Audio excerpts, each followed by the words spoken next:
아침 신문 귀로 읽으세요. 김용민의 조간 브리핑. 학교 폭력 피해 80%는 초등학교 때 시작됩니다. 초등학생 가해자는 3배 이상 늘었습니다. 스마트폰 왕따 문자 6배 이상 늘었습니다. 그런데 놀랍게도 피해 학생의 80%는 부모님께 말하지 않습니다. 이젠 걱정하지 마세요. 미리 다 알려주는 자녀 보호 어플 스마트 보디가드가 있습니다. 자녀의 학교 폭력 문자, 인터넷 고민 검색, 실시간 위치, 유해 컨텐츠를 24시간 감지하여 부모님께 다 알려드립니다. 미리 알면 안심할 수 있습니다. 구글 플레이에서 우리 아이 첫 번째 지킴이 스마트 보디가드를 설치하세요. 지금 설치하고 일주일 무료 체험하세요. 안녕하세요. 이번에 앨범을 발표한 가수 현우입니다. 정의롭고 행복한 사회를 만들고자 하는 국민TV, TV 개국을 위해 재능 기부를 하려고 합니다. 재능 기부 방법은 저의 앨범을 통한 다음과 네이버 등 포탈 또는 음악을 다운받을 수 있는 음악 전문 사이트에 온라인 다운로드 관련 모든 수익을 전액 기부하려고 합니다. 작고 미비할지 모르나 국민TV, TV 개국에 도움이 되었으면 합니다. 감사합니다.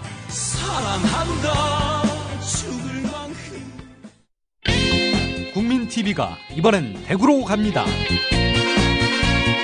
미디어 협동조합 대구 경북지역 조합원 한마당 공정방송 됐나 됐다 국민TV 아이가가 이번 주 23일 토요일 낮 2시 대구광역시 수성구 청소년 수련관에서 개최합니다.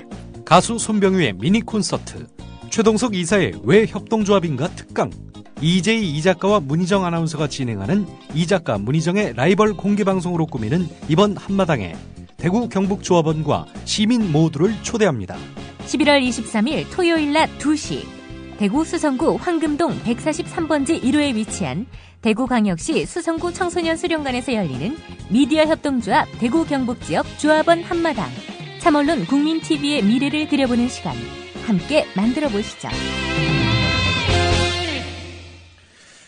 네, 오늘 아침 신문들은 어떤 뉴스에 주목하고 있는지 김용민 PD와 함께 알아보도록 하겠습니다.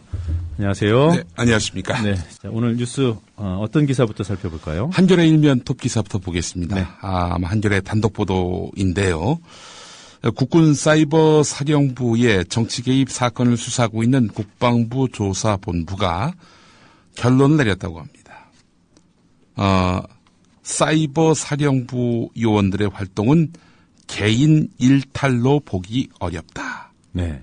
이렇게 결론을 내렸는데 결론은 이렇게 나왔지만은 공식 결정은 국방부 지휘부에게 넘겼다고 합니다.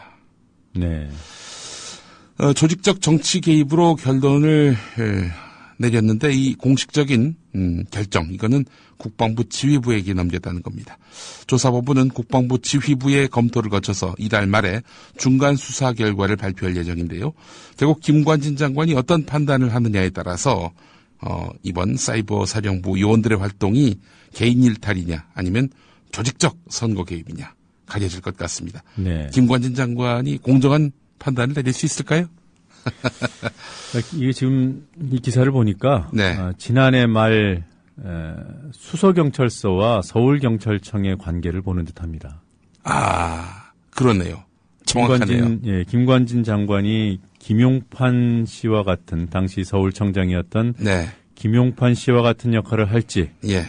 아니면 우리 지금 자체 판단을 내린 네. 조사팀 이 중에 권은희 과장 같은 분이 나올지 네. 그것이 관심입니다.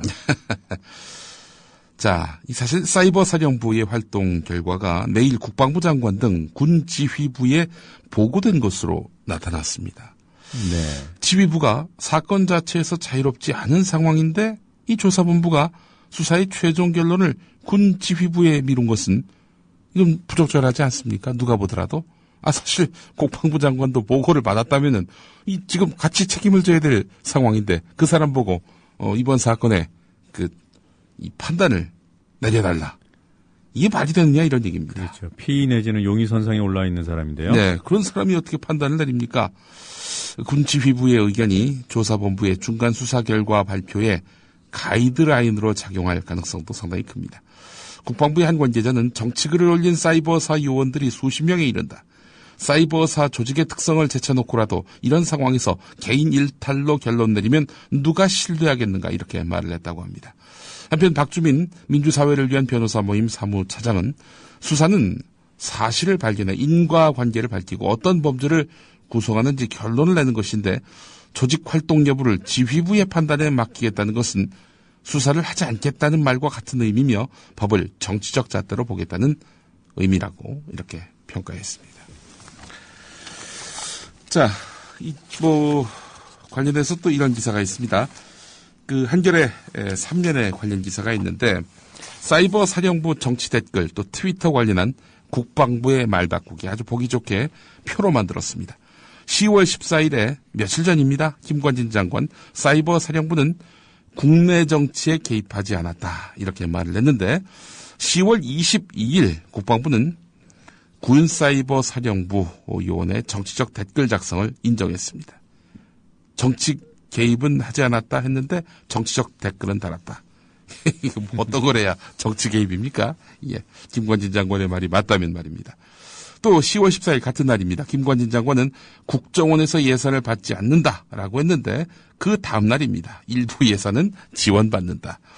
자, 그리고 10월 15일 옥도경 현 사이버 사령관은 사이버사 요원이 국정원에서 교육받은 일은 없는 것으로 안다라고 했는데 사이버사 요원들은 2011년 2차례에 걸쳐서 국정원에서 심리전 교육을 수차례 받았다 이렇게 밝혔습니다. 네. 자, 10월 22일 국방부는 사이버 심리 전단에 대한 정부의 포상과 장관 표창은 없었다 이렇게 밝혔는데 2013년 1월부터 6월 사이에 심리전단 요원 21명이 국방부 장관 표창을 받았다는 겁니다. 정부 포상, 장관 표창은 없었다고 하는데 장관 표창을 받은 사실이 드러났다는 겁니다. 거짓말을 한 거거나 혹은 국방부가 내부에서 정보 소통이 잘 이루어지지 않고 있다 이런 얘기인데 정보 소통이 잘 안 이루어졌을 가능성은 제로에 가깝죠. 10월 22일 국방부는 이종명 국정원 3차장은 사이버 사령부 1처장 530단장과 함께 근무하지 않았다라고 했는데 같은 날입니다.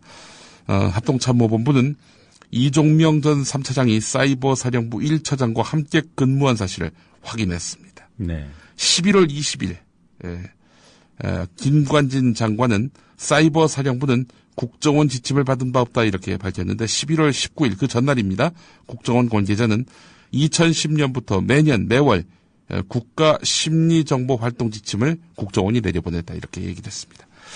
말을 바꿨거나 거짓말이거나 이 둘 중에 하나일 텐데 이렇게 기본적인 너무나 뻔한 사실 이게 논란의 여지가 없는 이런 사실에 대해서도 말을 수시로 바꾸는 최소한 말을 수시로 바꾸는 김관진 장관 이런 사람에게 사이버 사령부 활동이 개인 일탈인지 아닌지 이걸 판단해달라라고 부탁하는 군사이버 사령부의 정치 개입 사건을 수사하고 있는 국방부 조사본부의 처사는 과연 적절한 것인지 다시 한번 또 짚어보지 않을 수가 없습니다. 그래서 특검이 필요하다는 거 아니겠습니까? 예, 그렇습니다. 근데 특검은 절대 안 된다. 특검 결과 인정하지 않으면 그때는 또 뭘 해달라고 할 거냐라면서 여당이 야당을 상대로 해서 지금 계속해서 안 된다 이렇게 못을 받고 있지 않습니까? 진상 규명에 대한 의지가 여당은 없다 이렇게 봐도 무리는 아닙니다. 자, 이번엔 국정원으로 한번 시선을 돌려보겠습니다. 경향신문 1면입니다. 예.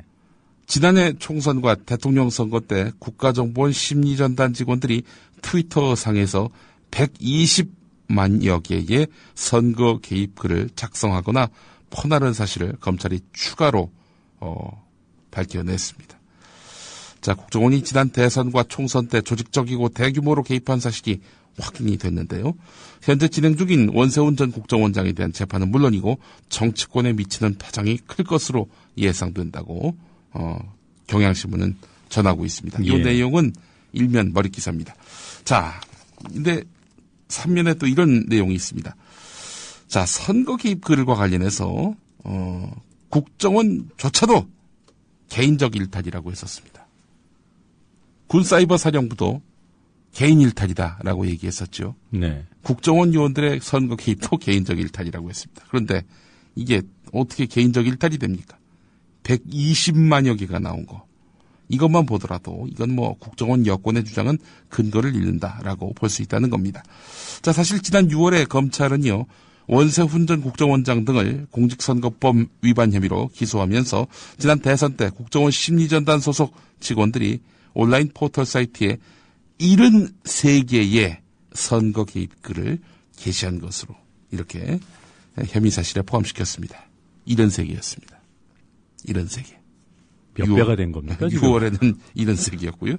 자, 그러다가 지난달에 검찰이 국정원 심리전단 5팀 소속 직원들이 트위터상에서 55,689개의 선거 개입글을 작성하거나 퍼나른 사실을 새롭게 또 확인을 했습니다. 자, 73개였다가 지난달에는 55,689개로 급증했습니다. 자, 그러다가 어제는 120만여 개로 늘어났습니다. 국정원 심리전단 직원들이 지난 총선 대선 때 선거 개입글을 120만여 개를 트위터상에 유포한 사실을 검찰이 추가로 확인해서 법원에다가 공소장 변경을 신청을 한 것입니다. 자, 그런데 이거는 빙산의 일각일 가능성이 있다. 이런 지적을 또 경향신문은 하고 있습니다. 이것도 빙산의 일각이에요? 예, 120만여 개가 빙산의 일각이다. 검찰은 지난 대선과 총선 때 국정원이 트위터상에서 선거운동을 벌인 전모를 밝히기 위해 국정원이 관리한 트위터 계정 402개의 자료를 미국 트위터 본사에 요청했지만 아직 받지 못한 상태입니다. 향후 검찰이 미국 트위터 본사에서 자료를 받아서 수사를 확대할 경우 국정원의 트위터상 선거 개입글은 훨씬 더 불어날 가능성이 크다. 이렇게 경향신문은 분석하고 있습니다. 네, 이 기사가 어제 SBS 8시 뉴스 단독 보도로 나왔죠. 예. 그 뒤에 여러 신문 매체에서 이제 확인 작업을 거쳐서 이런 기사들이 나오는데, 예. 제가 기사를 신문들을 속속들이 다 보진 못했습니다만 왜 그 조선일보 같은 족벌 신문에는 이런 기사들이 일면에 안 나올까요? 족벌 신문이니까 대대로 그 기득권 부가 계승되려면 아무래도 현실 권력에 또 충성하고 또 야합해야 되기 때문에 그런 건 아닐까. 뭐 그렇게 또 생각이 되는데 말이죠.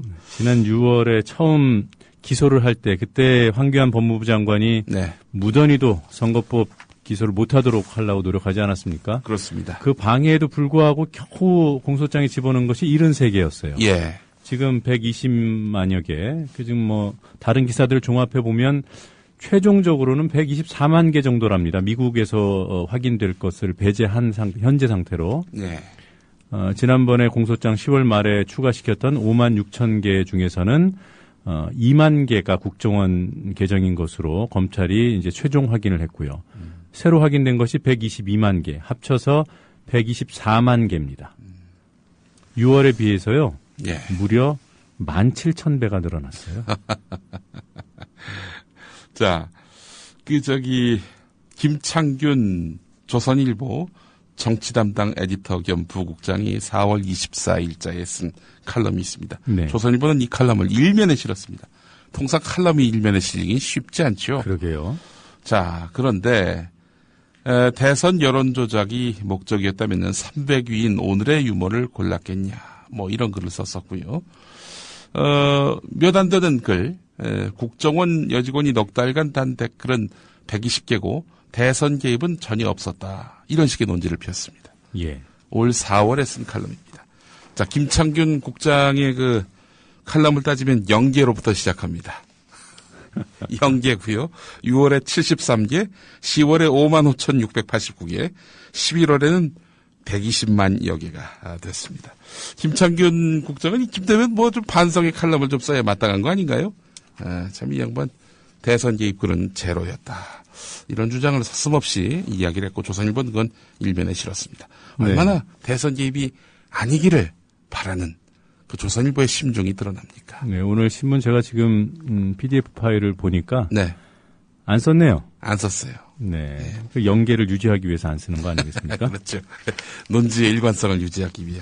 참 꾸준하고도, 하여튼 일관적인 조선일보입니다.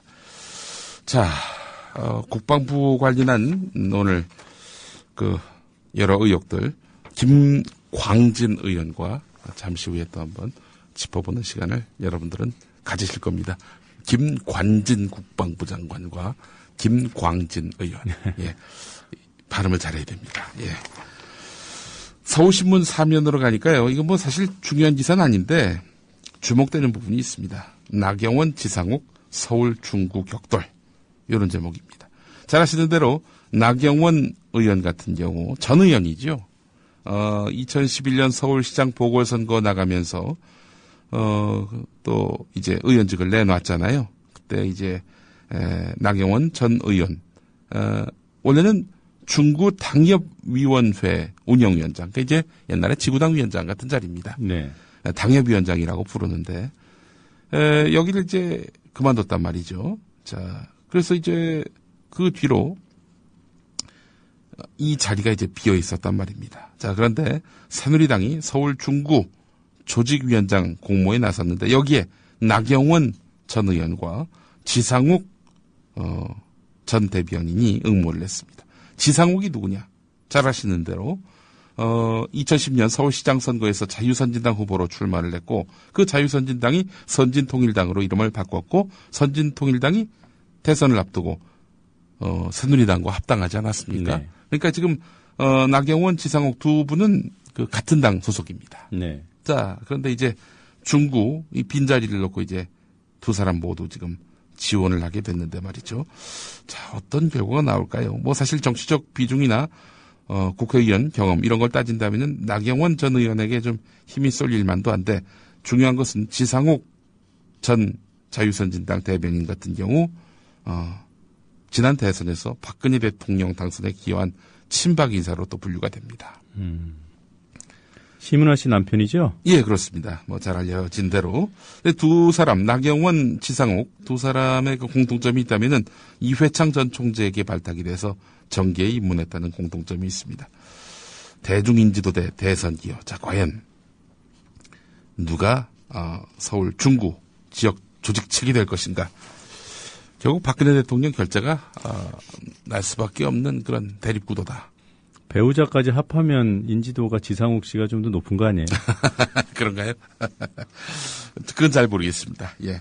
하여간 서울 중구 격돌도 하여튼 볼만한 그런 흐름이고 어쨌든 뭐 지역 조직책 응모를 했으니 나경원 전 의원 같은 경우 내년 서울시장 선거에 나갈 생각이 없다는 뜻 아닐까요? 어제 조선일보와의 인터뷰에서도 나갈 뜻이 없다라는 뜻이 이제 밝혀졌는데 말이죠. 자, 경향신문으로 가보겠습니다. 이 양반 이름 나오네요. 서울시장 그 후보군 중에 한 명으로 조선일보에 꼽혔던 정우택 의원, 최고위원이죠. 자, 어제 뭐 한참 주목받을 만한 위치임에도 불구하고 서슴없이 현우석 부총리 겸 기획재정부 장관에게 공공기관 고위직 인사에서 원외 당협위원장들을 배려해달라고 요청을 했습니다.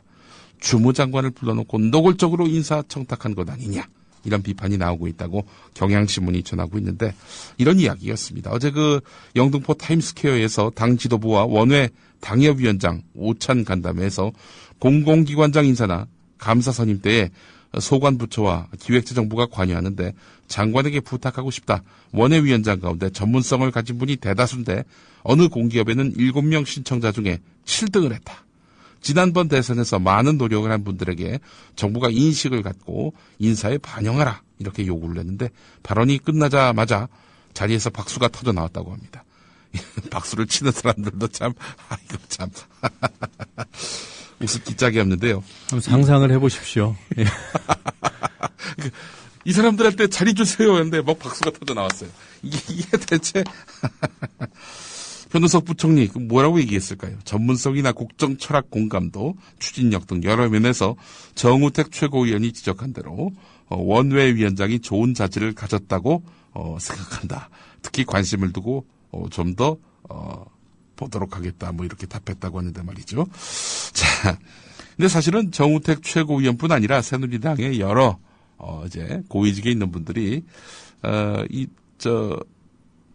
지난 대선 때 기여한 분들, 이분들 외면하지 말라 이렇게 계속 요구를 했는데, 글쎄요, 박근혜 대통령은 이런 식의 낙하산 인사 용인하지 않겠다라는 뜻을 여러 차례 밝혔고, 또 당선된 이후에도 계속 공언해 왔단 말이죠. 그런데 공공기관장 인사의 낙하산 비율은 왜 MB 때보다 높은 겁니까? 글쎄 말입니다. 여기는 그러니까 화장실 정권이라는 말이 딱 맞습니다. 화장실 이렇게 들어갈 챙겨달라고 요구할 만큼 기다리는 사람도 많은데 이미 예. 또 자리를 차지하고 들어간 사람도 많아요. 그렇죠. 예.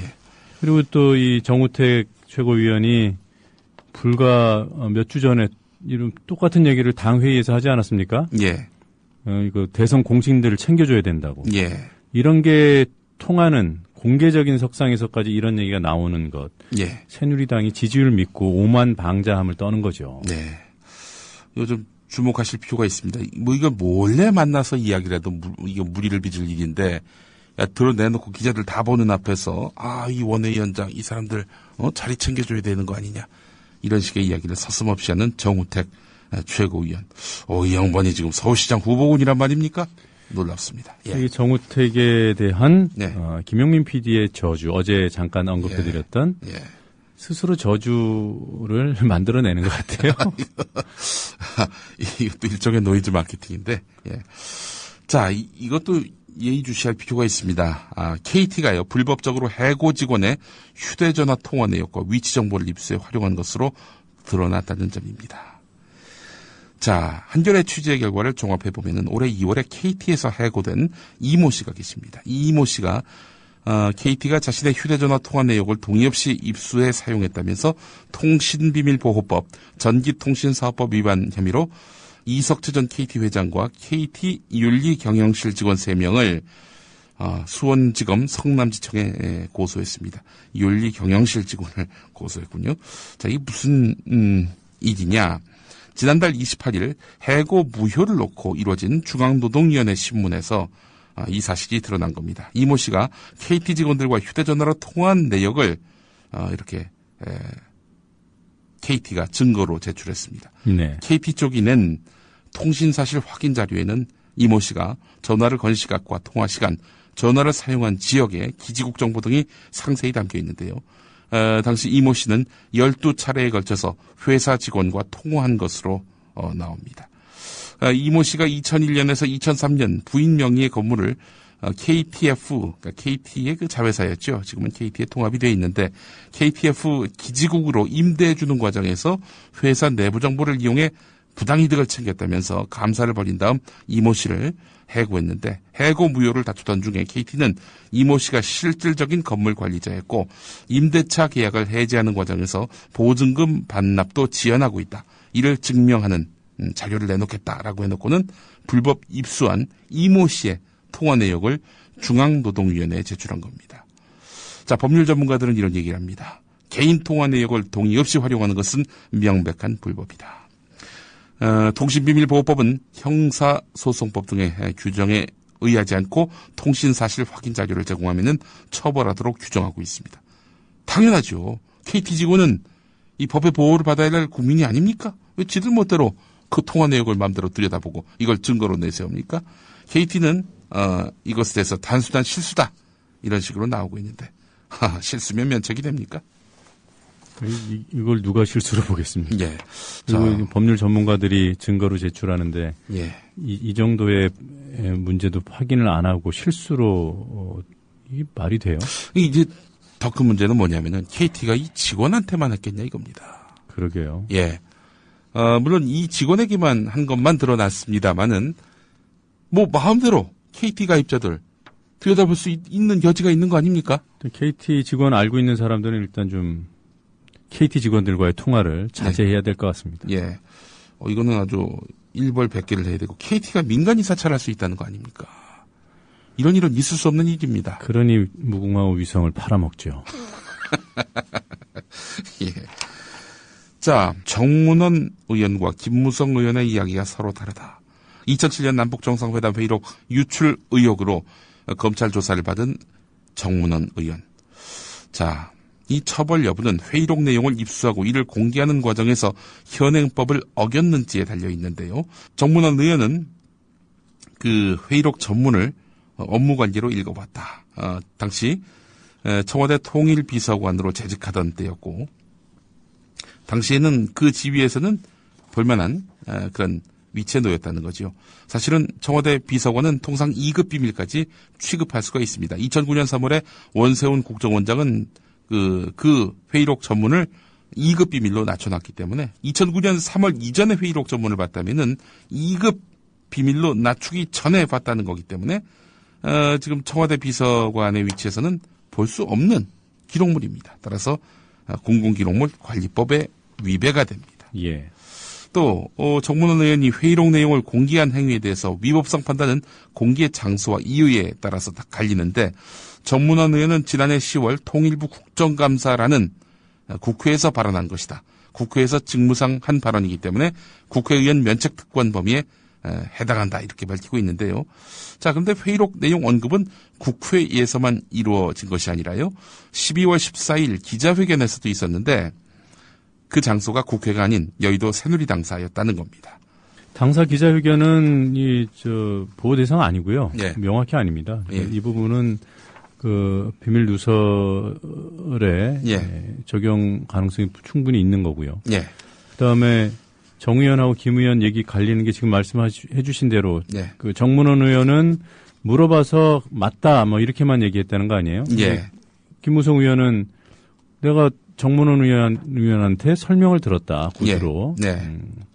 그렇다면 누설죄죠. 그렇죠. 맞냐 아니냐 이렇게 물어본 것과 설명해줬다라는 얘기는 분명히 차이가 있는 내용입니다. 어제 말씀드린 대로. 네. 그 김무성 의원과의 부분은 서로 말이 틀리니까 예. 논란의 부분이라고 치더라도 예. 작년 12월 14일 예. 대선 닷새 전 기자회견에서의 누설은 누설이죠. 네. 자, 준비한 기사가 많은데 시간이 없네요. 자, 제목만 좀 읽고 소개를 하겠습니다. 네. 경향신문을 보면은 언론학자들의 그 종편에 대한 평가가 있습니다. 종편 2년 45점으로 낙제 수준이다, 이런 평가를 내렸고요. 종편의 가장 큰 문제점으로는 이념 정치적 편향을 가장 많이 꼽았습니다. 단언하자면 그 방송이 그 방송이다. 종편의 필요성을 못 느낀다, 이거였습니다. 네. 자, 경향신문에 관련한 기사가 여러 면에 걸쳐서 담겨져 있습니다. 한국일보 일면을 보니까 징용 피해자들이 일본을 상대로 소송을 걸려 하는데 우리 정부가 발목을 잡고 있다는 겁니다. 피해자 33만 명의 자료를 보유하고 있음에도 불구하고 공개를 거부하고 있다는 겁니다. 예. 왜 이럴까요? 개개인 정보 유출이 우려되는 상황이라 피해 당사자와 직계 좀비속만 열람이 가능하다, 뭐 이렇게만 밝히고 있다고 하는데 정부가 왜 이걸 발목을 잡고 있을까요? 이런 형식적인 법 논리로 말이죠. 예. 경향신문 2면으로 가보겠습니다. 수능 사회탐구 세계지리 8번 항목에 이어서 경제 과목에서도 출제 오류 논란이 제기됐다는 겁니다. 자, 16번 문제와 관련해서 다른 답도 정답이다, 뭐 이런 식의 이의 제기가 있었다고 하는데 평가원은 명확한 그것만이 답이다라고 이야기할 만한 근거를 내놓지 못하고 있어서 논란은 더욱 커지고 있다는 그런 소식이 있고요. 자, 경북대 로스쿨의 면접 과정에서 논란이 며칠 전에 있었죠. 그 박정희와 노무현에 대해서 비교해보라는 식의 그런 질문이 있었는데요. 자, 이런 질문도 있었다고 합니다. 지역감정, 호남이 문제인데 점점점. 최동욱은 전라도 출신이라서 점점점. 로스쿨 응시생이 이것 때문에 황당했다는 그런 내용입니다. 경북대가 공립대학 아닙니까? 네, 참. 그 해당 교수가 준 점수는 무효화해야 한다라고 일부 응시자들이 주장하고 있는데 이 교수에 대한 그 자리도 무효화해야 마땅한 거 아닌가, 전 이런 생각을 해봅니다. 네. 한국일보 10면에 관련 기사가 있고 며칠 전 조선일보에 나온 기사기도 한데 록히드 마틴사의 F-35A 40대를 미국 정부가 보증하는 대외 군사 판매 방식으로 군이 수의 계약하는 방안을 채택할 것으로 알려졌다는 그런 소식이 오늘 세계일보 1면 머리 기사입니다. 네. 자, 조선일보 일면 머릿 기사는요, 미국이 일본의 집단 자위권 대상에 한반도도 포함된다. 이렇게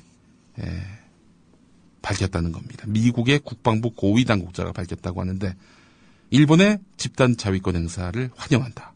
북한 위협에 강한 억지력이다. 강한 억지력이 될 것이다. 이렇게 말했는데 이런 말은 처음 나온 것입니다. 네. 자위대가 한반도에 개입할 수 있는 여지를 열어놓은 미국의 그런 입장이라 하겠습니다. 네, 이 기사는 다른 언론에도 많이 나왔어요. 네. 근데 다른 조선일보가 언론 일면에서 네. 머릿 기사로 다룬 내용이라는 점, 이 점이 눈길을 끕니다. 오늘 여기까지 해야 될 것 같습니다. 네, 여러 가지 기사 잘 들었습니다. 수고하셨습니다. 네, 감사합니다. 11월 20일 국회 본회의 대정부 질문에서 민주당 진성준 의원과 정홍원 국무총리의 일문일답. 저는 성역 없는 수사를 위해서는 특별검사를 도입해야 한다고 생각합니다. 어떻게 생각하세요? 지금 수사가 많이 진행이 되어 있는 상태이고 철저하게 하도록 몇 차례 강조가 되어 있습니다. 좀 믿어주시고 기다려주시기 바랍니다. 군이 국민을 상대로 심리전을 벌이고 정치와 선거에 개입하는 일이 다시는 일어나지 않도록 해야겠지요? 그럼 수사 결과에서 의문의 책임을 져야 될 사람이 나오면 지우겠습니다. 아니, 다 보시지 않았습니까? 지금 수사 제가 중인 구체적인 사안을 댓글까지도 다 화면에 게시해서 보여드렸지 않았습니까? 의원님, 지금 임신 중인 사람 보고 애가 어떻게 생겼냐고 묻는 거하고 같습니다. 어떻게 그걸 지금 수사 중인데 답을 할 수가 있습니까? 그러니까 수사 결과를 좀 지켜보시고 그때 평가를 해주시기 바랍니다. 그러니까 좋습니다. 군이 정치와 선거에 개입하는 일이 있어야 합니까? 없어야 합니까? 그건 당연히 없어야 합니다. 그렇죠? 예. 그렇게 다시는 재발하지 않으려면 수사 결과와는 무관하게 국방부 장관의 지휘 책임을 물어야 한다고 생각합니다. 대통령께 해임 건의하실 용의가 있습니까? 지금 이 문제에 대해서는 누가 책임이 있는지를 지금 조사를 하고 있지 않습니까? 포괄적으로 지휘 책임이 있는 것 아닙니까, 장관이? 수사 결과가 나오는 걸 보고 말씀해 주시기 바랍니다. 군의 사이버 심리전단을 전면 해체하고 국민을 상대로 한 심리전을 엄격하게 금지하는 법령을 미국처럼 우리도 제정해야 된다고 보는데 어떻게 생각하세요? 그런 게 있는지 없는지 합법적인지 불법적인지 그걸 지금 가리고 있지 않습니까? 그러니까 그 지금 결과를 가지고 다시 논하도록 그렇게 하는 게 좋겠습니다. 사이버 사령부의 요원이 문재인 민주당 대통령 후보에게 개소리나 짓거리고 있다. 이렇게 하면 이거 정치 개입입니까? 아닙니까? 그러니까 지금 그걸 조사하고 있지 않습니까? 수사 그리고 재판 결과를 보고 판단하겠다는 신중한 정홍원 총리. 박근혜 정부의 2007년 남북 정상회담 회의록 억지 주장과 관련해 사과하라는 야당 의원 요구에도 오해나 사과에 동의할 수가 없고, 그리고 지금 그 문제에 대해서는 기소가 돼서 재판 중에 있기 때문에 거기에서 밝혀지겠죠. 그런데 수사나 재판이 이루어지지 않은 상태에서 제동욱 검찰총장을 찍어낸 데 대해서는 그런데 총리님 열심히 하고 있는 검찰총장을 내쫓았지 않습니까? 검찰총장이 그리고 수사와 기소를 주장했던 수사 책임자도 내쫓지 않습니까? 이런 상황에서 국민이 납득할 수 있는 수사 결과가 나오겠습니까? 어제 박근혜 대통령이 시정연설에서 그러시더군요. 사법부 판단이 나오면 책임을 묻겠다.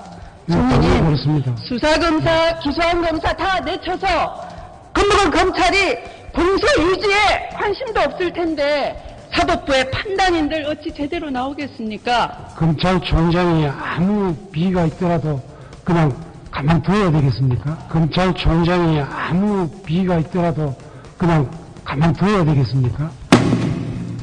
정홍원 총리는 관권 선거 개입에 대해 아무 입장이 없고 재판을 두고 보자는 쪽인가? 그렇다면 지난 대선에 부정이 있었는지에 대해서는 단정하지 말았어야 옳을 텐데. 작년 대선이 정부가 공정하고 엄정하게 잘 관리된 대선이라고 보십니까? 저는 그렇게 봅니다. 이러더니 지금 수사 중이고 재판 중이기 때문에 그게 유무죄에 대해서 논할 단계는 아니지만 제가 좀 말씀을 드리겠습니다.